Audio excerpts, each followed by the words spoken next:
दो पुरानी खबरों पर आप गौर कीजिए। पहली खबर, साल 2009 से फिलिस्तीन के चरमपंथी संगठन हमास ने इजराइल पर इल्ज़ाम लगाया कि इजराइल गाजा में च्युइंगम भेज रहा है। ये च्युइंगम सेक्स पावर बढ़ाने वाला है, इससे गाजा के नौजवान भटक रहे हैं। दूसरी खबर, साल 2022 में लोगों के प्रेशर में आकर ब्रिटेन की सरकार को एक टास्क फोर्स बनानी पड़ी है जिसका नाम है च्युइंगम टास्क फोर्स और जिसका काम पूरे ब्रिटेन से च्युइंगम की सफाई करना है। च्युइंगम मीठी रबड़ का ये छोटा सा टुकड़ा इन दो एग्जाम्पल के अलावा भी कई बार खबरों की वजह बना है।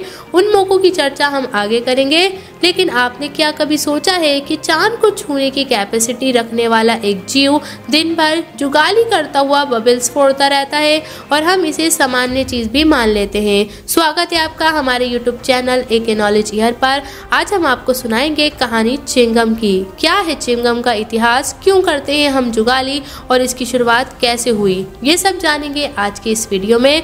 च्युइंगम या बबल्स गम एक नई चीज लगती है, लेकिन आर्कोलॉजिकल रिसर्च से पता चला है कि कुछ 9000 साल पहले उत्तरी यूरोप के लोग भोज के पेड़ की छाल चबाया करते थे। पॉसिबली दांत का दर्द मिटाने के लिए चबाते होंगे। ऐसे ही कुछ एग्जाम्पल अलग अलग सभ्यताओं में भी मिलते हैं। माया सभ्यता के लोग चिकल नाम की एक चीज चबाते थे जो कि चीकू के पेड़ से निकलती थी। हालांकि वो लोग इसका इस्तेमाल दांत दर्द के लिए नहीं करते थे। मीलों के सफर में भूख या प्यास लगने पर च्युइंगम का इस्तेमाल करना पड़ता था ताकि मुंह गीला रहे। जेनिफर मैथ्यूज अपनी किताब chicle the chewing gum of the Americans में बताते हैं कि एज़टेक सभ्यता के लोग भी चिकल चबाते थे। बाकायदा उन लोगों ने च्युइंगम चबाने की सामाजिक नियम भी बनाए हुए थे।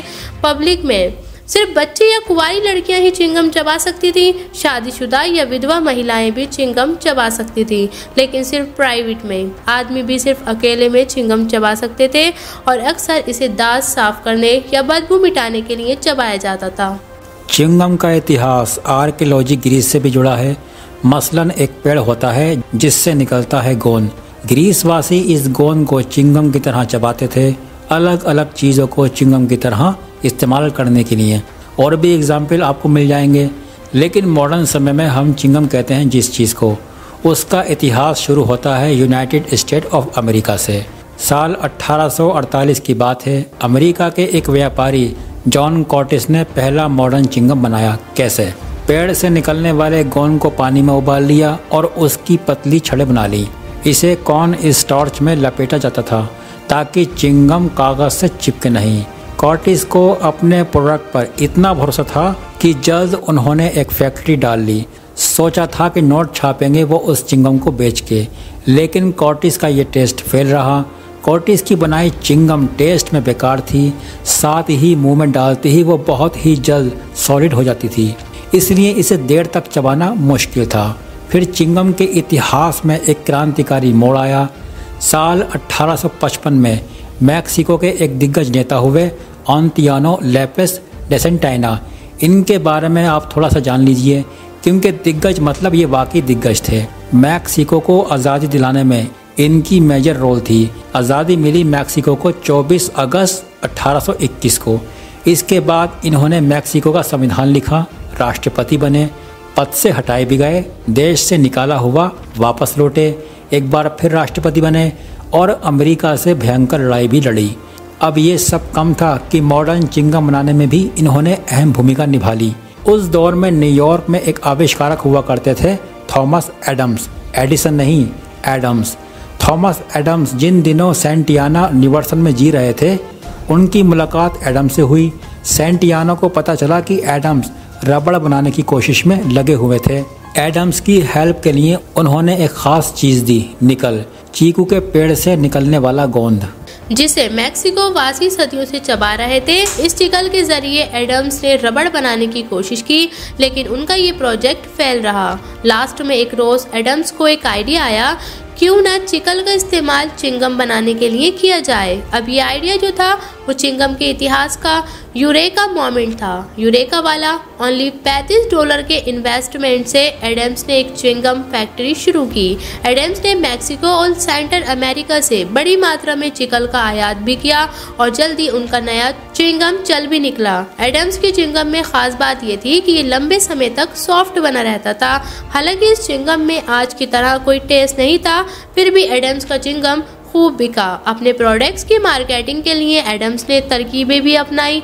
एडम्स ने पहले कैंडी का बिजनेस शुरू किया। उसके बाद दुकानों में जब उनकी कैंडी भेजी जाती तो साथ में मुफ्त चिंगम भी भेजा जाता। बच्चों को ये चिंगम कैंडी के साथ मुफ्त मिलता और जल्दी बच्चों को इसकी आदत लग गई और चिंगम की मांग में हुआ जबरदस्त इजाफा। इस बीच थॉमस एडम्स को एक और नया आइडिया आया कि क्यों न चिंगम में फ्लेवर मिला दिया जाए। 1871 में एडम्स ने एक टेस्ट वाला चिंगम लॉन्च किया और ये प्रयोग ऐसा हिट हुआ कि एडम्स की लॉटरी लग गई। आप मानिए, फलों के स्वाद से लेकर चॉकलेट फ्लेवर तक एडम्स ने इसके बाद एक से एक नए चिंगम लॉन्च किए और जल्द ही पूरे यूएस में इनकी धूम भी मच गई। शुरुआत में चिंगम सिर्फ बच्चों के खाने की चीज होती थी, लेकिन जल्दी महिलाओं में भी इसका चलन बढ़ा। हालांकि इस चक्कर में एक हंगामे की शुरुआत भी हुई, क्योंकि मर्द चबाते थे तंबाकू, महिलाएं चिंगम चबाने लगी तो मर्दों ने ये कहकर विरोध किया कि वो पुरुषों की बराबरी करना चाहती हैं।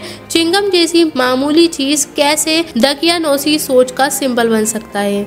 ये पता चलता है कि उस दौर के अमेरिकी अखबारों की रिपोर्ट्स को पढ़कर शिकागो ट्रिब्यून नाम का एक अखबार लिखता है, चिंगम चबाने की रीजन से एक लड़की के चेहरे पर लकवा मार गया। न्यूयॉर्क टाइम्स ने लिखा, चिंगम से अपेंडिक्स बढ़ जाता है। चिंगम इटालियन आइसक्रीम से भी ज़्यादा खतरनाक है। लॉस एंजलिस टाइम के अकॉर्डिंग चिंगम चबाते चबाते एक महिला सो गई और उसने चिंगम निगल ली, जिसकी वजह से उसकी मौत हो गई। अब ये 3 बड़े रेपुटेड अखबार थे। मैगजीन्स पे आइए अब। डेंटल हेरल्ड नाम की एक पत्रिका ने तो चिंगम चबाने वालों को जानवर बताया। लिखा कि इंसान जुगाली नहीं करता, अगर वह ऐसा करता है तो इसका मतलब वो जानवरों की क्लास में आ गया। इन सब खबरों में आपने नोट किया होगा कि सब खबरें महिलाओं को लेकर थीं। महिलाओं का चिंगम चबाना मर्दों को खास नागवार गुजरता था। हाई क्लास की महिलाएं चिंगम चबाएं तो उन्हें नीची नज़रों से देखा जाता था। चिंगम के साथ हालांकि कुछ असली दिक्कतें भी थीं, लेकिन लोगों का एतराज़ सिर्फ महिलाओं के चिंगम चबाने तक सीमित था। Double mean and double standard American attitudes toward women chewing gum नाम की रिसर्च आर्टिकल में ब्रूक सटन लिखती हैं, शुरुआत में महिलाएं चिंगम को लेकर बड़ा बेतकल्लुफ रवैया रखती थीं। लोग 2-2 महीने तक एक ही चिंगम चबाते थे। रात को सोते हुए बाहर निकाल देने के बाद सुबह उसी को फिर से चबाने लगते थे। इस हैबिट पर अखबारों ने कोई ध्यान नहीं दिया। चिंगम को लेकर सामाजिक सोच में बदलाव आया। 20वीं सदी के पहले दशक में हुआ ये कि धीरे धीरे पुरुषों के तंबाकू चबाने पर नियम हुए सख्त। आर्मी में तंबाकू चबाने पर रोक लगाई गई। साथ ही लोगों को एहसास होने लगा कि ये दांतों के लिए खराब है। लिहाजा डॉक्टर्स ने पुरुषों को चिंगम चबाने की सलाह देनी शुरू की। पुरुषों के चिंगम चबाते ही कहानी एकदम पलट गई। चिंगम से चेहरे की कसरत होती है, चिंगम से सांस की बदबू खत्म होती है, जैसे तमाम फायदे अब गिनाए जाने लगे और जल्दी ही चिंगम जनरल पब्लिक में इस्तेमाल होने वाला प्रोडक्ट बन गया। कंपनीज ने इसका फायदा उठाया और जल्दी चिंगम के कई ब्रांड्स मार्केट में उतरे। चिंगम से अपना नाम कमाने वाली पहली बड़ी कंपनी का नाम था रिगली, जिसके चिंगम आज भी बिकते हैं। रिगली के बड़े बनने के पीछे सिर्फ उसका प्रोडक्ट नहीं था। 1916 में रिगली के मालिक विलियम रिगली जूनियर ने अपनी फैक्ट्री में लोगों को महंगाई भत्ता, फिक्स काम के घंटे जैसी सुविधाएं भी देनी शुरू की। इसका मतलब एम्प्लॉय खुश तो प्रोडक्ट्स भी आगे जाता है। एनीवेज, जो उस समय में एकदम अनसुनी बात थी तब की आज सुनी जाती है। रिगली की फैक्ट्री में काम करने के लिए लोग बेताब रहने लगे। जल्दी रिगली के चिंगम सिनेमा तक पहुंच गए। फैन टिंचर नाम की एक एक्टर हुआ करती थी उस दौर में। टिंचर जो किरदार निभाती थी वो अक्सर चिंगम चबाते थे। टिंचर का सुडौल चेहरा इस कदर सुंदर था कि लोगों को लगा कि इसकी वजह से चिंगम चबाने की वजह से वो इतनी सुंदर दिखती हैं। दिन पर दिन चिंगम के फायदे बढ़ने लगे। लोग जो बता रहे थे वो वाले फायदे 1916 में चिंगम को नाम दिया गया चिंता का दुश्मन। कई हेल्थ मैगजीन ने दावा किया कि चिंगम चबाने से चिंता नहीं होती और इससे डिप्रेशन का भी इलाज होता है। डॉक्टर भी मानसिक विकार के लिए चिंगम प्रिस्क्राइब करने लगे। चिंगम यहाँ से होता गया पॉपुलर। हालांकि चिंगम का वो रूप जिससे फुलाकर गुब्बारा बनता है वो थोड़ा देर से बना।